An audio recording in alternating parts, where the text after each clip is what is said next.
Welcome to the Deep Dive. Today we're plunging headfirst into the unpredictable and often unsettling landscape of human encounters. We've gathered a truly compelling collection of first-hand accounts, personal stories of genuinely terrifying experiences that unfolded in places you might typically consider completely safe or just mundane. Yeah, and our mission on this deep dive is really to go beyond just the gripping narratives, fascinating as they are. We aim to extract the crucial insights, those subtle red flags, and the profound lessons these individuals encountered. Ultimately, we want to help you recognize the quiet cues that signal when something is maybe amiss and understand what these moments teach us about awareness and resilience in your daily life. Exactly. And the sources for these stories are incredibly varied, which just shows how unexpected these encounters can be. We're talking everything from a quick stop at a McDonald's on a road trip to navigating your own neighborhood or even dealing with someone, within your family circle. It's a broad spectrum of situations, and we're going to unpack these stories and pull out those vital lessons. So let's dive into our first set of experiences where the familiar suddenly, chillingly, turns menacing. We all assume a baseline of safety in public spaces, right? Places we frequent, where we expect nothing out of the ordinary. But what happens when those everyday locations, even a rest stop or a McDonald's, become the backdrop for something truly terrifying? Our first story is a road trip gone wrong. Imagine a 19-year-old and his girlfriend driving cross-country, maybe 5 hours into a 10-hour journey. They pull up at a rest stop with a McDonald's, and that's where they meet Joe. Joe was described as incredibly strange-looking, unkempt, with this long beard that seemed to hold old food particles, apparently, and a thick, unplaceable accent. Here's where it got truly unsettling. Joe just sat uninvited at their table. The boyfriend, who describes himself as an introvert, was immediately weirded out. But his girlfriend, more extroverted, maybe a bit unsuspecting, she innocently answered Joe's pointed questions about their destination, revealed they were hours away from anyone they knew. The boyfriend apparently tried to signal her, like, stop talking, but she didn't quite get it. And Joe didn't even order food. He just sat there, initially polite, but his presence was deeply disturbing to the boyfriend. Can you imagine the feeling? So after they finally managed to get away and back on the road, the boyfriend noticed Joe's car pulled out right behind them. For the next 30 minutes, Joe was tailing them. His girlfriend thought he was maybe being paranoid, but his gut was screaming. And as he admits, he kind of foolishly pulled over at the next rest stop just to, prove his point. His worst suspicion was confirmed. Joe pulled off at the same rest stop and parked right next to them. Adrenaline pumping, the boyfriend, who called himself an athlete wannabe, told his girlfriend to call the police and got out of the car, basically ready to fight. That's when Joe pulled out a knife. The protagonist didn't back down, though, tackled him, and despite Joe plunging the knife into his back, actually stabbing him, then ferociously kicked Joe's head until he was unconscious. Just wow. He immediately got back into his car, bleeding, obviously, and they drove straight to the hospital. Days later, police confirmed they found Joe in a coma. The protagonist later reflected on the trauma, but with this chilling thought that he can now tell people he'd put someone in a coma. That's a truly harrowing account. And what stands out to me here isn't just the obvious danger of revealing personal information, which is huge, but it's also the crucial choice the protagonist made when he decided to validate the threat, to confront it, rather than prioritizing de-escalation and escape. Your gut instincts are signals to avoid confrontation, right? Not to invite it, especially when faced with someone who clearly has malicious intent or is acting erratically. The danger isn't just what happens to you, but how you react to those initial red flags. Pulling over was a critical mistake there. Yeah, that's a really sharp point. Turning confrontation into validation. Okay, so from a direct road confrontation, we shift to a more insidious, deeply violating encounter. Still in a familiar public space. This is another chilling McDonald's story, but this time through the eyes of a 10-year-old. The child, their brother, and their mother were leaving McDonald's when this Hispanic man with a really strange mustache and a thick, incoherent accent became aggressive. As the mother tried to close her car door, the man physically held it open, growing more aggressive, saying things like, "You can run from me, chica." Just terrifying. So in a moment of sheer protective instinct, the mother started backing out, actually hitting the man and knocking him to the ground. But this only antagonized him further. He immediately got back up, ran to his own car, and started pursuing them. For the next 20 minutes, he relentlessly followed their car. The dramatic conclusion came when the mother, thinking fast, drove directly to a police station, calling them beforehand. Smart move. Even with officers waiting in the parking lot, the man still followed, parked right behind them, and ran towards the mother before being tackled and arrested by the waiting officers. Just unbelievable boldness. And the shocking revelation came a couple of weeks later. A lawyer contacted the mother, revealing the man was apparently a leader in a fairly significant street gang and had been trying to abduct her.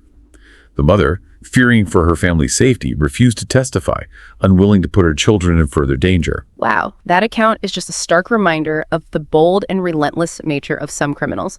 They'll pursue their targets even in broad daylight, even with law enforcement literally right there. It profoundly underscores the raw, powerful instinct of a parent protecting their child, and also the impossible choices families face when confronting powerful criminal elements where, systemic protections might fall tragically short. The mother's decision, though painful, was an assessment of very real, ongoing risk. You can't blame her. Absolutely. The reality of that choice is just heavy. Okay, our next section transitions to a different kind of pervasive threat. The deeply unsettling experience of being persistently followed or stalked. Here, the danger isn't a single event, but an ongoing, oppressive presence that invades every aspect of a person's life. Let's dive into a chilling account that spans years. This story comes from a female protagonist who recounts her experience with a boy she calls Goggles, starting back in high school. The escalation began subtly, which is often how it starts, right? Goggles, who she didn't have classes with, started getting off at her bus stop, seemingly disappearing, only to then greet her by name repeatedly in the hallways. He'd learned her name somehow. The creepiness escalated significantly when he showed up at her house unexpectedly one weekend, asking to hang out at his house, adding that his parents weren't home. She was baffled that her mom even let him in, but, politeness sometimes overrides instinct, especially when you're young. She went with him, quickly realized the awkwardness, and left. He later confessed to looking at her MySpace pictures all night. Then he found her at her movie theater job and somehow got her work schedule from a coworker who she immediately stopped being friends with, understandably, and then started calling her nightly with just heavy breathing messages on her voicemail. And the harassment continued for years. It wasn't just high school. He appeared at a Wendy's where she was eating, checked her out, and insisted on sitting near her, asking where she lived. She refused to tell him. He then showed up at her grocery store job, followed her through the aisles, and even opened a checkout lane just for her, again suggesting they hang out. She finally told him clearly to leave her alone. The final straw came at community college. He followed her, waited for her after class, and in the hallway gave her a tight, long hug, completely against her will. That was her breaking point.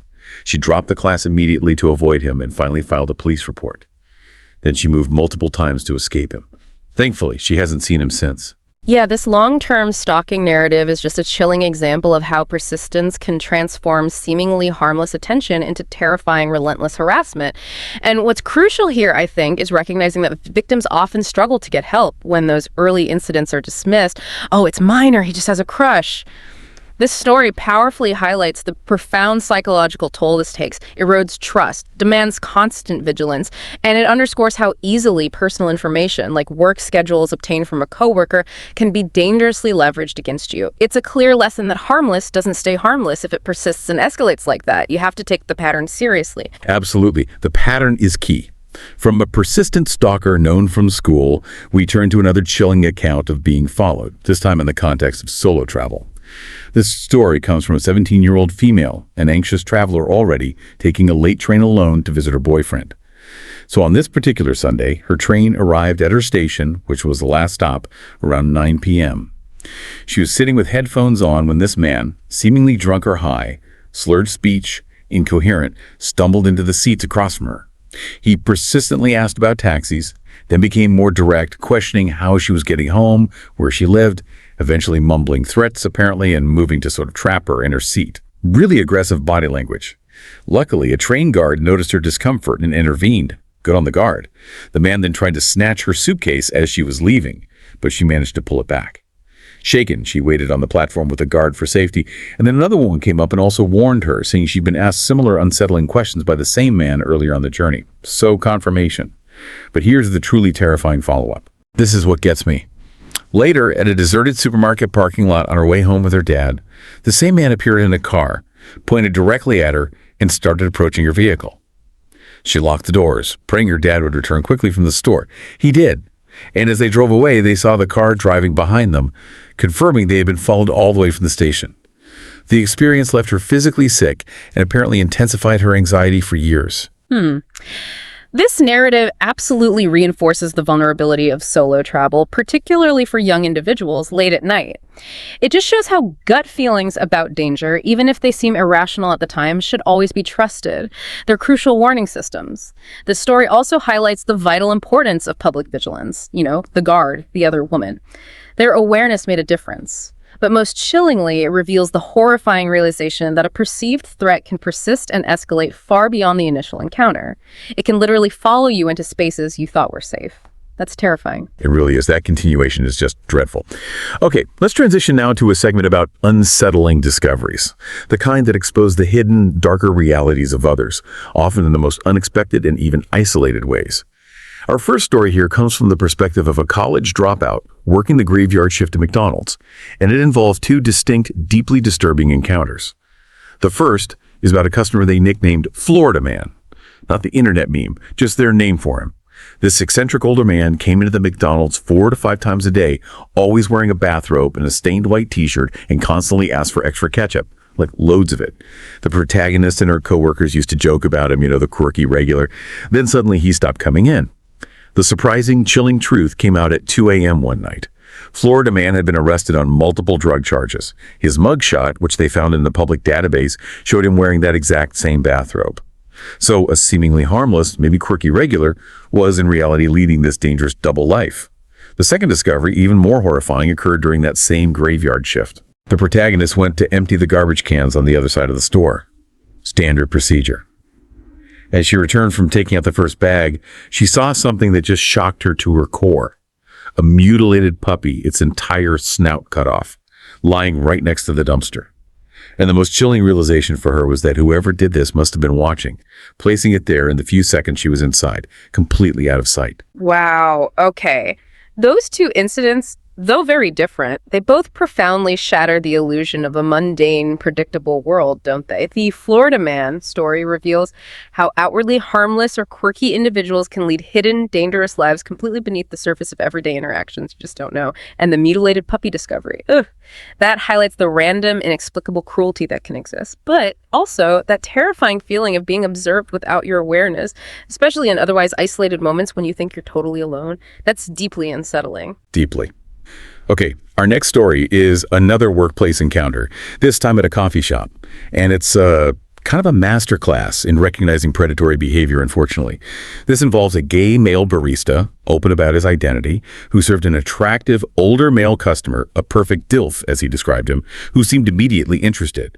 The red flags started subtly, but escalated quickly. A coworker saw the customer take a picture of the barista. Without permission, obviously. Then the man made this creepy comment about wanting to get the person attached to the barista's pride flag pin. Ugh. He started asking increasingly personal questions.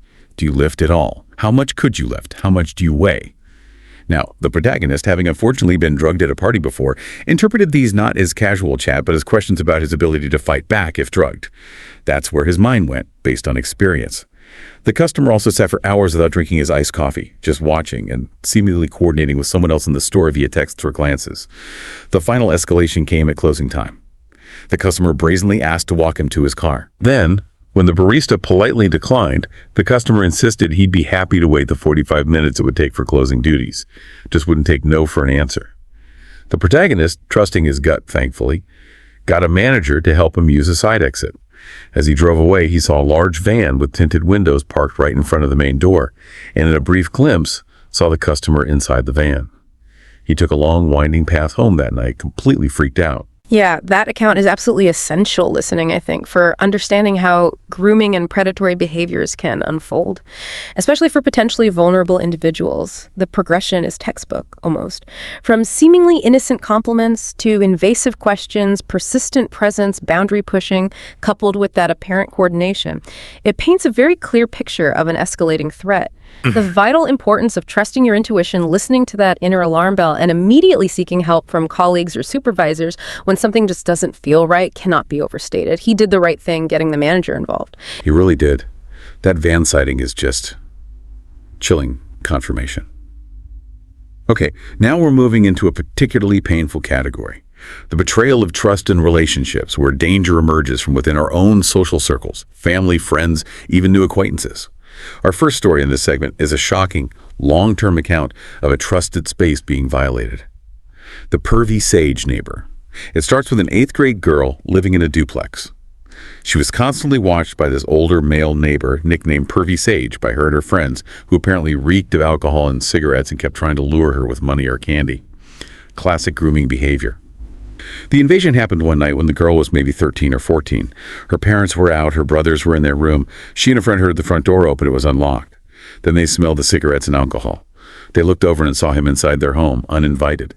He walked right up to the protagonist and began to play with her hair, asking what they were doing, just incredibly violating. Her friend quickly thought on her feet to create a diversion, blurting out they were ordering pizza online. Anything to break the moment. But the man didn't budge. The friend then ran to the brother's room, screaming, "Pervy Sage is acting weird." The protagonist, grabbing her dog, followed. Her brothers, teenagers being teenagers, were annoyed and just told them to get out. No help there. So the girls found themselves alone again, and the man was gone from the dining room for a moment.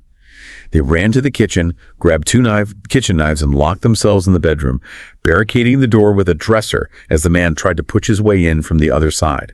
You could hear him pushing. About 50 agonizing minutes later, they heard the pizza delivery arrive, and the man was gone. Vanished.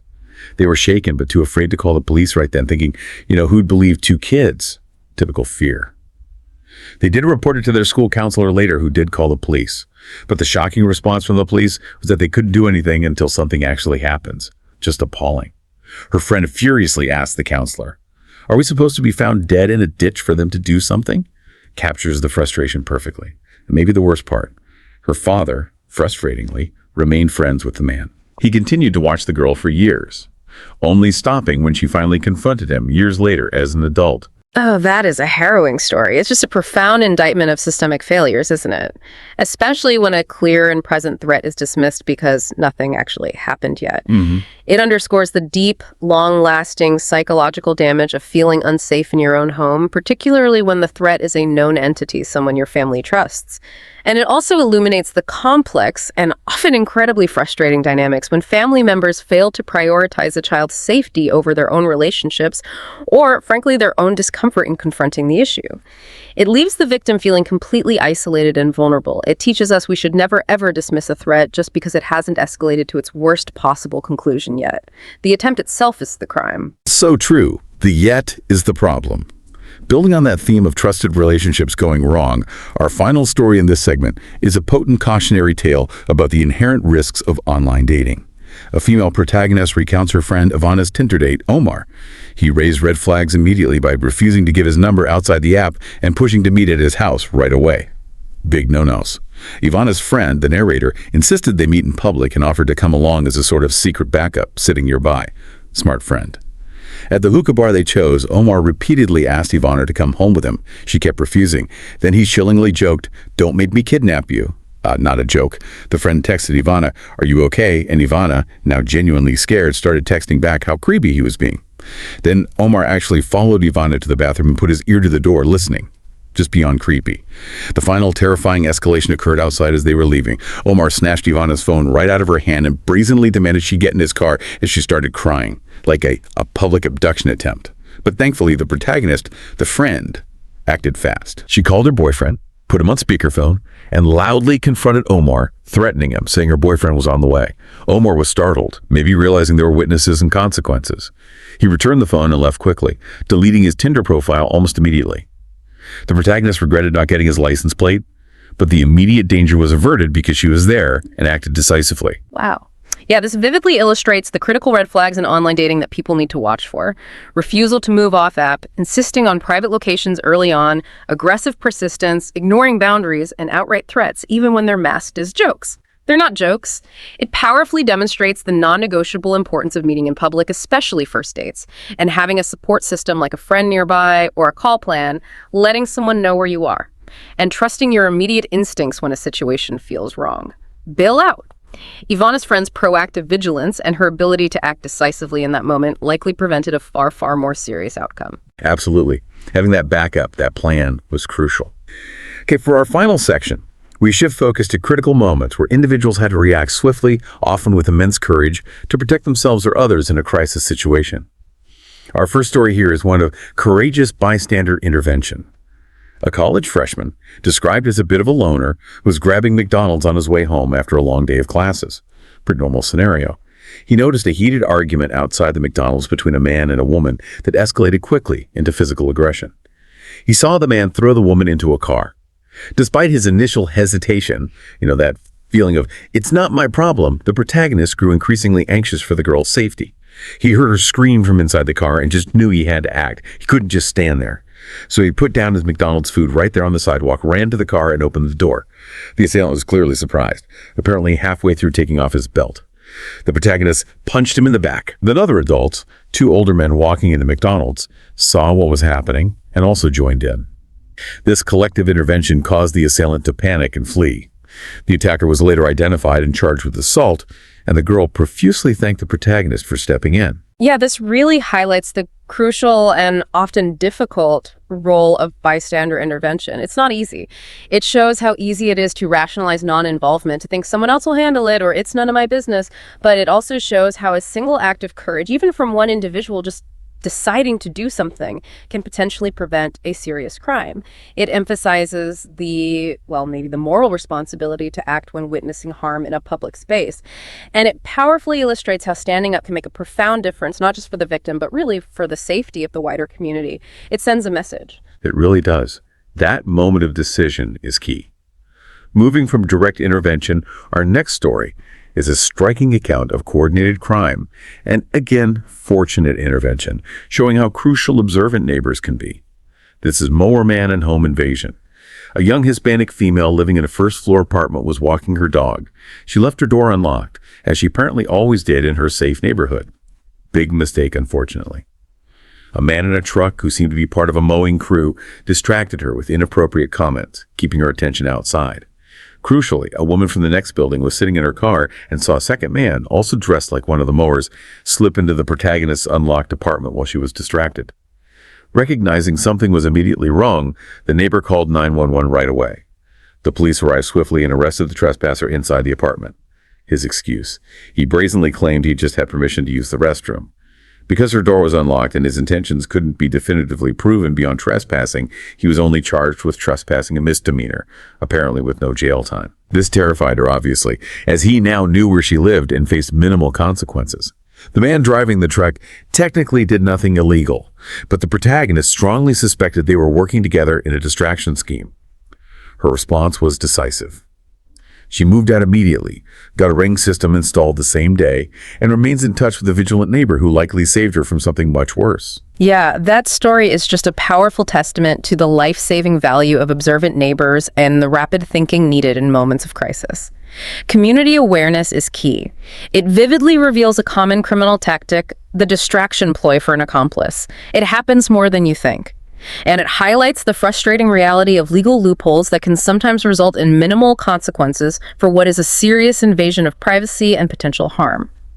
Above all, it stresses the paramount importance of basic home security, locking your doors, even in seemingly safe neighborhoods. And again, the life-saving impact of community vigilance. You never know whose watchful eye might be the difference maker. Absolutely. Lock your doors, people, and be that watchful neighbor. We've covered so much ground today. Just thinking back. From a simple McDonald's visit turning into a terrifying chase and a violent confrontation, to a casual chat at a coffee shop becoming a potential stalker's blueprint.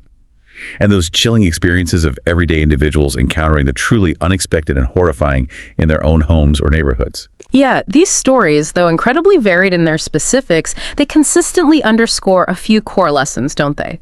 The immense importance of recognizing subtle cues, those little things that feel off. Trusting your gut instincts, even when they seem irrational or inconvenient. Listen to that feeling. And understanding that danger really can manifest anywhere, at any time, often hiding in plain sight. Vigilance isn't about living in paranoia, it's about empowerment. It's about equipping yourself with the awareness to navigate an unpredictable world more safely. That's perfectly put. So as you navigate your daily life, maybe consider the layers of interaction and observation happening around you. What hidden narratives might be unfolding just beyond your perception? And how might your awareness, or even a simple act of intervention like we saw in some stories, shape the outcome of someone else's untold story? It's something to think about. We really hope this deep dive has provided you with some valuable insights and perhaps a heightened sense of awareness in your own life. Thank you so much for joining us on this deep dive into the unpredictable and sometimes dark side of everyday life. Stay safe out there, stay observant, and keep seeking those nuggets of knowledge.